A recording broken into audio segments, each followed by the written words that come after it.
Hello, so today we're going to be talking about perimeter and area. Before we get started, we're going to first talk about what they are. So perimeter, which we kind of talked about earlier in the year, perimeter is the distance around an object. Distance around a 2D shape. Okay? The distance around. Okay? Another way we can help remember this is we see the word rim. In perimeter, we can think of the rim of a basketball hoop. It's around. The other one that we have is area. Area is the amount inside a 2D shape. Inside, how much it fills up. One of the nice things about the mathematics chart on the STAR test is on the back for 5th grade, it gives you equations for perimeter, area, and volume. So even if you don't remember it by our songs, you can always look at the back of your mathematics chart. So on your whisk, I want you to write down the formulas for the perimeter of the square, the perimeter of a rectangle, the area of the square, and the area of a rectangle. For perimeter of a square, it says perimeter equals 4 times S. 4 times S, because what we know about a square is that all sides are the same length. So if this side is S, all of the sides are going to be S. When we find perimeter, we add up all the sides. And if we added S plus S plus S plus S, we know that repeated addition is the same thing as multiplication. I'm adding S 4 times, so I've got 4 groups of S.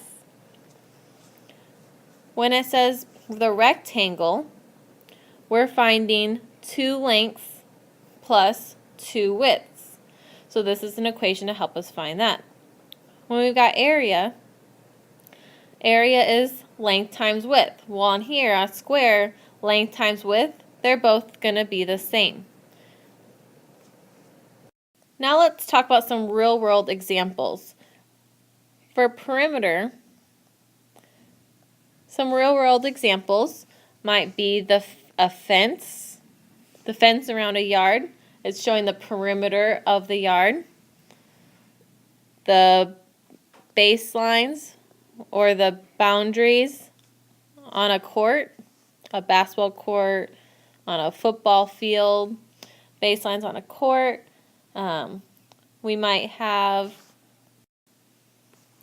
the rim on a hoop, the basketball hoop. For area, might be the grass inside of the field, the grass that's held within the fence, or it might be a rug. A rug, it's taking up space on the floor. Area might also be the paint on the wall, covers up the area of the wall. And I want you to go ahead and fill in at least one real-world example of your own. Now let's go ahead and look at our first example. Our first example, we have a rectangle that has a width of 8 inches and a length of 13 inches. Okay, when I do my L's, I'm going to do them as a cursive L. By looking at our formula for a rectangle, we know that perimeter equals 2 times L plus 2 times width. That's the same thing as adding up all the sides. So if I fill in for 13 is for L, 2 times 13 equals 26 plus 2 times W, which is W being 8. 2 times 8 is 16. So then I've got 26 plus 16. 6 plus 6 is 12. 2, 3, 4, 42, and we can't forget our units. We got 42 inches. If we're looking at area on the same rectangle, looking at your mathematics chart, you see that area equals length times width. So area equals length is 13 times width is 8. 13 times 8. 8 times 3 is 24. 8 times 1 is 8 plus 2, 9, 10. 104. And for our units here, we've got square units, or since we know it, it'd be square inches. Now looking at our second example for finding perimeter, we see that we are only given the length. We're not given the width. But knowing that we have a rectangle, we can label this side as 8 inches as well. And we know that our perimeter is 28. So we know that if we add up all these sides, it should give us 28. So if our perimeter equals 2 times L plus 2 times W, we can fill in what we know. Well, we know perimeter is 28. We know our length is 8, so 2 times 8 plus 2 times W. We still don't know that one. So let's continue filling in our parentheses. 2 times 8 is 16 plus 2 times W. So we know something plus 16 equals 28. To figure out what that difference is, we can subtract. So if I've got 28 minus 16, 8 minus 6 is 2. 2 minus 1 is 12. So I know 12 equals 2 times W.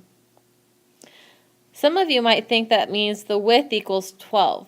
But if we fill that back in, then 12 plus 12 is 24, plus 8, that's 32. So we're already over our perimeter.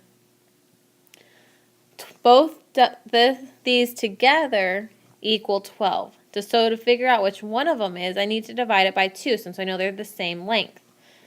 12 divided by 2 equals 6.